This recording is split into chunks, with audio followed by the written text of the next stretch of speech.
Ce syndicaliste a donc demandé la réouverture de la frontière, mais on sait qu'au début de la crise, en juillet 2023, les Nigériens, dans leur majorité, ont soutenu les militaires qui ont fermé la frontière avec le Bénin. Est-ce que la tendance a un peu changé? Est-ce que les militaires ont toujours le soutien? Ou bien la population demande maintenant, comme ce syndicaliste Gamache, qu'on rouvre finalement la frontière? En tout cas, je pense que ce que le Gamache a dit est partagé par beaucoup de Nigériens. Les gens, on leur demande d'être résilients. Ils sont résilients depuis bientôt 2 ans. Quand vous êtes dans un tunnel, pour avoir de l'espoir, il faut savoir que le tunnel a un bout. Mais on demande à la population d'être résiliente. Et les résilients, c'est un peuple très courageux qui a tout supporté, qui continue à tout supporter. Mais je pense qu'à un certain moment, il va falloir regarder les choses en face. Nous n'avons aucun intérêt à ce que cette division-là perdure. Les Nigériens aujourd'hui voudraient voir cette frontière-là. Moi, si vous faites un sondage, je suis persuadé que... Parce qu'il y a une inflation que le gouvernement ne contrôle pas. Il y a des problèmes sérieux à l'heure où je vous parle. C'est des délestages électriques, etc. Et machin, et tout ça. Donc, je me dis que, sincèrement, nous n'avons pas besoin de cela. Le peuple nigérien aspire à la paix. Il n'a rien contre le peuple béninois. Donc, je ne voudrais pas, en tout cas, on ne souhaiterait pas que quelques individualités viennent séparer ces deux peuples-là. Moi, c'est mon point de vue et je pense que c'est le point de vue de la majorité. On vous retrouve dans quelques minutes, le temps d'écouter Lukman Oroucheou. Bon, notre troisième invité que nous tentons de joindre n'est toujours pas accessible. On va continuer en espérant peut-être qu'il nous rejoindra avant la fin de cette émission. Alors, Lukman, à un certain moment, les populations de Gaïa ont manifesté pour soutenir la fermeture de la frontière. Est-ce qu'elles sont toujours dans ce même état d'esprit ou bien, comme le dit le docteur Diallo, le vent a tourné? Ce que vient de dire le docteur, c'est pratiquement le même schéma qu'on peut transposer. C'est pour Malanville, pardon, pour Gaïa. Et à Gaïa également, il n'y a que, bon, quand vous écoutez...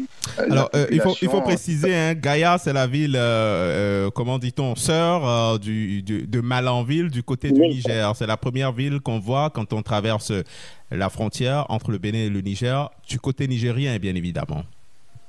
Absolument, c'est la première ville qu'on voit quand on franchit la frontière du côté du Niger, bien entendu. Alors, au niveau de Gaïa, effectivement, il y a que les populations commencent par, officiellement, pas officiellement, mais quand vous discutez en aparté avec des citoyens, ils vous font comprendre que cette mesure a longtemps duré. Il y a lieu de sauter ce verrou parce que justement, ce sont des peuples qui entretiennent des liens séculaires, parce que qui parlent de Malanville parlent pratiquement de Gaïa, c'est le même peuple qui se retrouve de part et d'autre.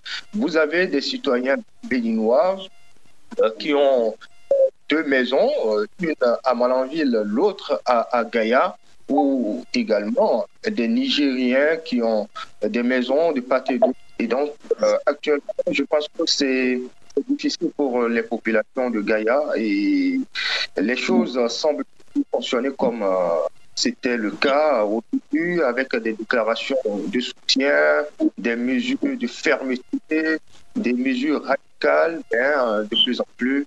Bon, voilà, il est permis de manifester, d'exprimer besoin à l'ouverture de la frontière. Joël Ataï-Gadegbe, bienvenue, merci de nous retrouver. Bon, je vous présente les autres invités. Nous avons Amadou Bounti Diallo, qui est analyste et enseignant-chercheur. Il participe à cette émission en étant à Niamey, la capitale du Niger. J'ai mon confrère Lukman Oroucheou, qui est journaliste et rédacteur en chef de la radio Sota FM. C'est à Malanville, cette ville béninoise qui fait frontière avec le Niger. Joël Ataï-Gadegbe, vous êtes analyste aussi, expert dans les questions de gouvernance. Merci de nous rejoindre. La fermeture de la frontière entre le Bénin et le Niger, c'est bientôt 2 ans. Est-ce que vous pensez que les autorités béninoises ont encore quelque chose à faire pour amener leur homologue du Niger de passer finalement le cap et de rouvrir la frontière? Pour répondre directement à votre question, je dirais que il faut encore beaucoup plus d'efforts. Mais c'est la partie nigérienne qui va la définir. Fondamentalement, c'est des mesures de confiance au plan de la sécurité. Et maintenant, il me semble que le Bénin avait proposé lors de la visite du général Toumba, sinon même au-delà, que les installations militaires incriminées puissent être visitées par nos frères du Burkina comme du Niger. Et je regrette qu'il y ait eu une espèce de fin de non-recevoir à cela. Et donc, au-delà, de quelles mesures de bonne volonté voudrait-on encore que le Bénin rompe avec la France? Parce que s'en tenir au discours ambiant, ça ressemblerait à ça, pour s'aligner sur la Russie, enfin sur les autres pays de l'AES, et se mettre en partenariat avec la Russie. Je ne crois pas que ça participe d'un bon voisinage, parce que ça tourne à partir de là à l'injonction par rapport à un autre pays souverain. Donc nous sommes sur le terrain de la souveraineté. Il est légitime que les pays de l'AES s'en revendiquent, mais toute proportion gardée, il faut que les efforts se poursuivent. Je voudrais croire qu'il y aura des hommes de bonne volonté pour faciliter le dialogue. Il n'y a que de ne pas se connaître, de ne pas se rencontrer suffisamment, qui en rajoute à la crispation. Deux leaders sont apparus dans la sous-région. Je parle des leaders du PASTEF, en gros, Ousmane Sonko et Diomaye Faye au Sénégal, et puis le président John Mahama, qui n'est pas tout à fait un débutant, qui a du vécu dans les relations dans la sous-région. Il ne s'est pas privé de le démontrer dès ses débuts, en nommant un envoyé spécial pour les pays de l'AES. Peut-être qu'à travers ces canaux, et peu ou prou, le dialogue, la confiance pourrait revenir. Je doute qu'il y ait énormément de choses qui séparent nos pays, mais le tissu d'incompréhension est effectivement épais et bon. Alors, Joël Ataï-Guédébé, on va peut-être appeler les choses par leur nom. Est-ce que les autorités nigériennes n'ont pas plutôt à cœur de régler des comptes directement avec le président Patrice Talon, qui avait qui avait été l'une des têtes de pont du mouvement qui, dans la CEDEAO en ce moment, avait exigé le retour par la force du président Bazoum au pouvoir? Est-ce qu'on ne veut pas lui régler des comptes? Parce que ce que vous dites, nos anciens présidents, Boni Yahi et Nicéphore Soglo, ont été à Niamey, on leur a déroulé le tapis rouge, ça n'a rien changé. Qu'est-ce qu'on peut encore faire? Eh oui, comme vous le dites, peut-être que la partie nigérienne joue le pourrissement, joue la montre, sachant que le mandat du président Talon va vers sa fin, et espérant pouvoir supporter le coût économique de cette coupure. Oui, il se pourrait que nous soyons là sur le terrain de la vexation, des règlements de comptes directs, pour ne pas dire des égaux. Je n'ose pas dire surdimensionné. Il y a fatalement une fracture ou des difficultés qui relèvent de l'ordre de l'ego. Et que faire, que dire? Et parfois, ces situations, aussi inextricables qu'elles paraissent, en arrivent à se dénouer comme toute attente.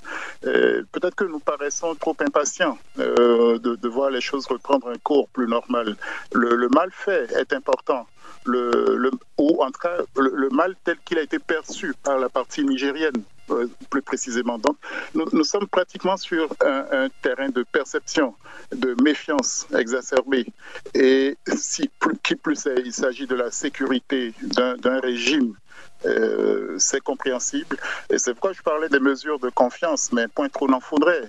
Faut-il aller jusqu'à s'aplatir, se coucher pour se faire dicter jusqu'à sa politique étrangère, ses relations de sécurité?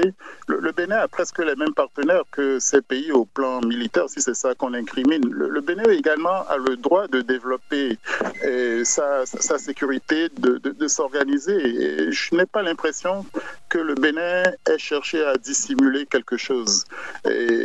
Mais le bon sens finira par triompher parce que nos pays qui ont des frontières communes, et le Niger est doublement mal placé de ce côté, avec la zone de Tillabéri qui lui est commune avec le Burkina et le Mali, où ils ont du mal, et tout en s'entendant, à juguler le terrorisme. C'est dire à quel point c'est une pieuvre.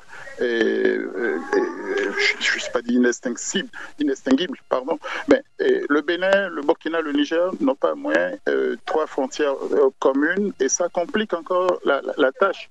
Il est évident que si ces pays-là mutualisaient leurs efforts, notamment au niveau du renseignement, on améliorerait la lutte.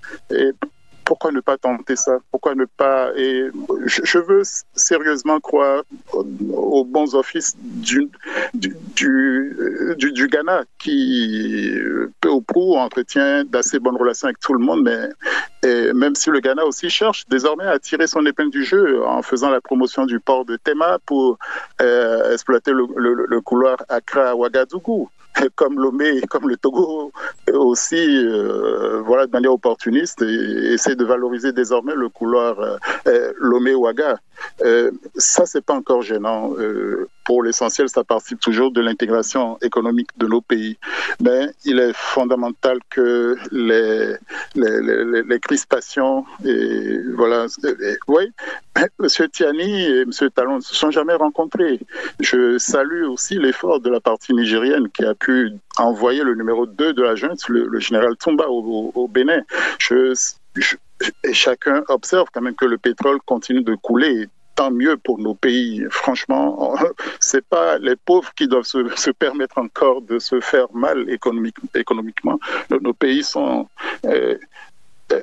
moi, j'ai perdu mon beau-frère là, ce mois-ci. Voilà, on ne peut pas bouger. Les familles sont divisées. Tout le monde, personne n'est heureux de cette situation.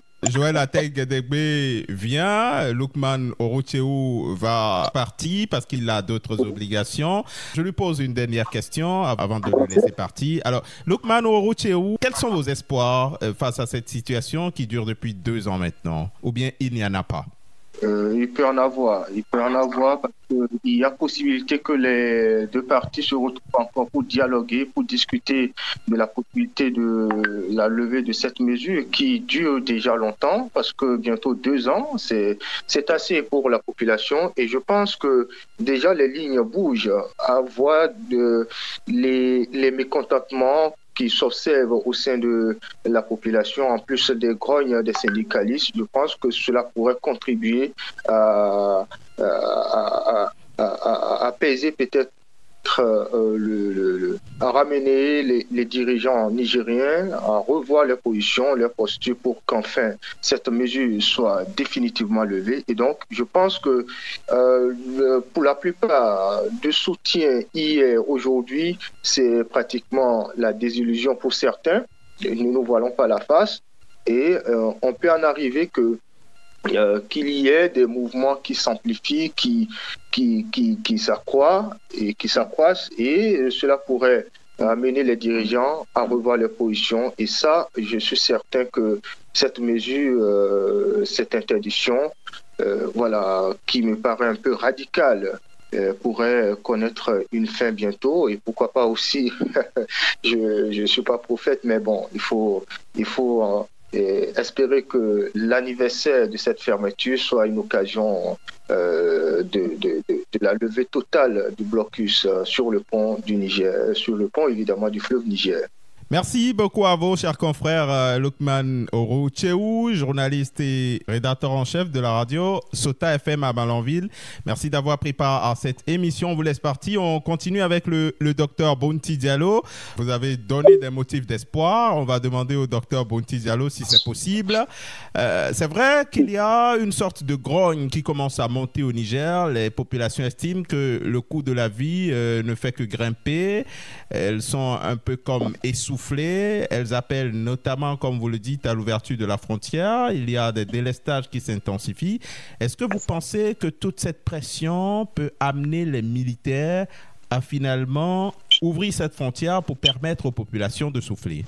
Non, je pense que tôt ou tard, ils seront obligés de le faire. Mais ce qu'il faut déplorer, c'est que des chefs d'État qui sont ancrés au pouvoir depuis des années, depuis des décennies, n'aient pas pris la chose.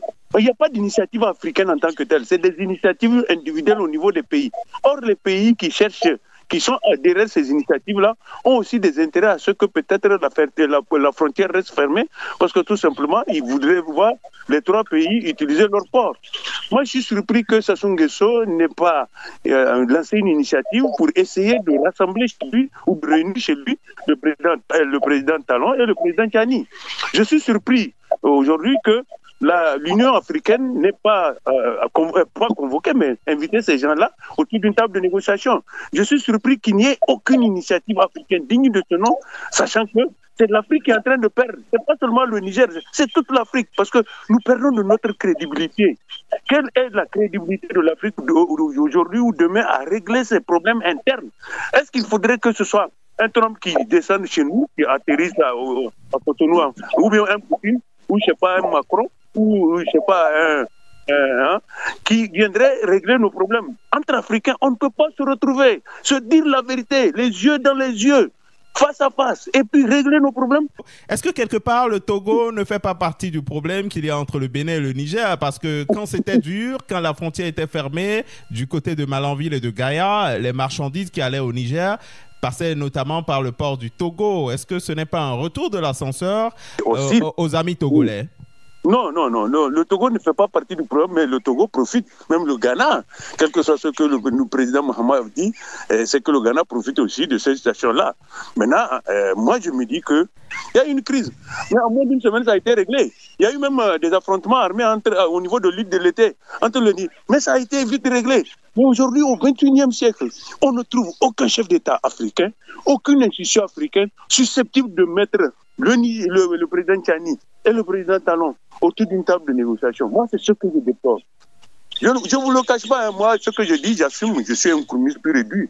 Moi, d'abord, la balkanisation de l'Afrique, ça me fait mal, mais ça en fait beaucoup plus mal quand c'est des États microscopiques qui ne s'entendent pas et se créent des problèmes mutuellement. Moi, ça me fait mal. Je vous le dis, en toute franchise, cette situation, elle m'empêche souvent de dormir, parce que je ne peux pas comprendre que le Bénin et le Niger soient séparés. Il nous reste quelques minutes avant de mettre fin à cette émission. Joël Ataï-Guédégbé, on va parler un peu des conséquences économiques. Cette fermeture de la frontière, on sait que le Bénin paie le prix fort, ou du moins est économiquement touché par cette situation, parce que des milliers de camions étaient en route chaque semaine pour Niamey, partant du port de Cotonou. Ce n'est plus le cas actuellement. Dites-moi, Joël, entre le Niger et le Bénin, qui, selon vous, perd le plus dans cette fermeture de la frontière? Bon, étant Bénin, j'ai envie de dire que le Bénin perd beaucoup. Mais le Bénin est habitué à perdre. Le Bénin s'est découvert une espèce de résilience lors de la fermeture des frontières du Nigeria pour d'autres raisons obscures, avec le gouvernement Talon.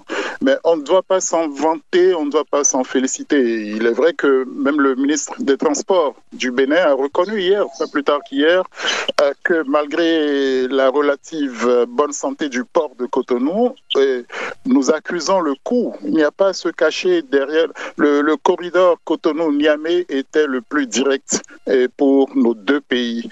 Et Dr Diallo, je le remercie de rappeler que nous avons pu surmonter la guerre de l'été. Nous avons pu aller jusqu'à délimiter les frontières et faire tant de choses ensemble.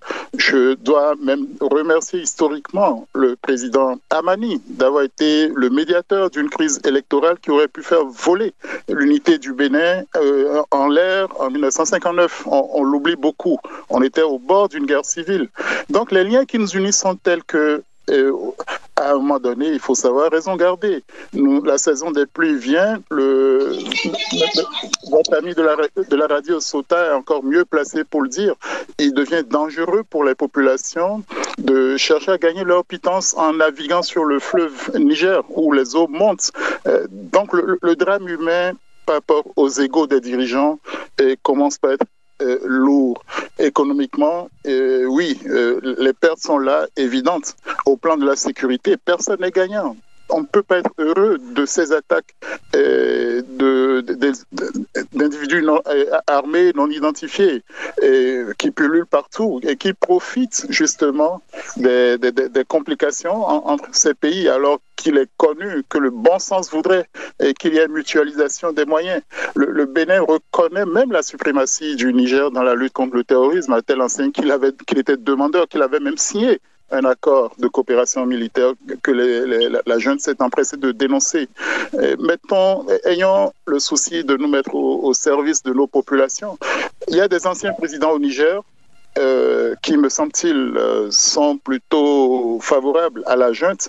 C'est tant mieux si c'est ainsi, parce que, a priori, ça voudrait dire qu'ils auraient l'oreille de la junte. Donc, il faut des facilitateurs. Ne nous lassons pas de chercher les bons facilitateurs. Peut-être qu'une rencontre secrète est possible. Et si M. Kagame et M. Tshisekedi en arrivent à se rencontrer, faut-il que ce soit forcément sous l'égide d'autres puissances? Une dernière question à chacun de vous. On commence par le docteur Bounty Diallo.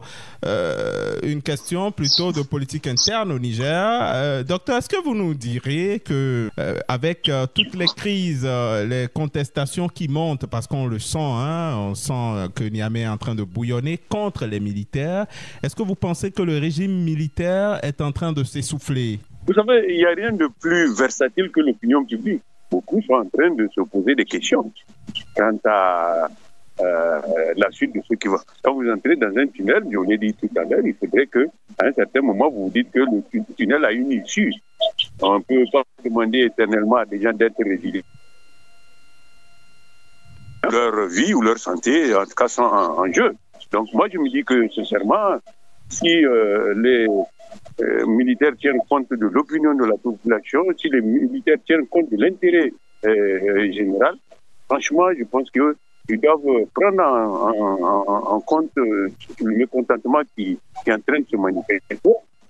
Mais ce n'est même pas par rapport à l'article 12 où on parle de langue nationale, c'est simplement par rapport au vécu, l'inflation qui est là, et surtout, en tout cas, le manque d'horizon, parce que tout simplement, au moment où ils d'être résilients, dans un moment où ils sont frappés par une inflation galopante, ils sont frappés par des délaissages, ils sont frappés par un certain nombre de choses. Je pense que, sincèrement, à la longue, c'est invivable. Et je pense que le gouvernement actuel, surtout les militaires, ils doivent quand même lâcher du lest pour que nous puissions voir dans quelle mesure, sur le plan diplomatique, sur le plan politique, sur le plan militaire, on va rouvrir avec le Bénin afin que nous puissions sécuriser, en tout cas, non seulement l'acte, mais aussi le parc national de Panthéry que nous partageons avec le Bénin, parce que, il a dit tout à l'heure, mon vis-à-vis, nous sommes un même peuple et nous avons les mêmes intérêts. Moi, de mon point de vue, en tout cas, les jours à venir ou les semaines à venir vont être décisifs parce qu'il va falloir prendre une décision. J'ai vu même des gens, des transporteurs dont les véhicules ont servi à bloquer donc, le pont, demander au président Tchani, en tout cas, de bien vouloir libérer leurs véhicules, tout ça là. Donc, ça commence à bouger et je pense que les lignes vont bouger de manière positive parce que nous n'avons aucun intérêt, ni les Béninois, ni nous-mêmes, à ce que cette situation perdure. Parce que personne ne peut diviser les peuples béninois ou les peuples nigériens. Personne. Personne. Que ce soit une démocratie, que ce soit même une plutocratie, nous sommes un même peuple, personne ne va venir nous diviser. Les militaires vont devoir faire un choix. Merci beaucoup à vous, Dr Bounty Diallo, de votre dernière intervention. Je pense que c'est un scoop que vous nous avez donné, que des transporteurs dont les camions ont servi à bloquer le pont sur le fleuve Niger entre Gaïa et Malanville demandent au président Tchani de retirer leurs véhicules. Peut-être que simplement ça permettrait de relancer la circulation sur ce pont. On va attendre voir ce que ça va donner. Merci beaucoup à vous, Dr Amadou Bounty Diallo. Vous êtes enseignant-chercheur, donc enseignant du supérieur et puis analyste des questions géopolitiques.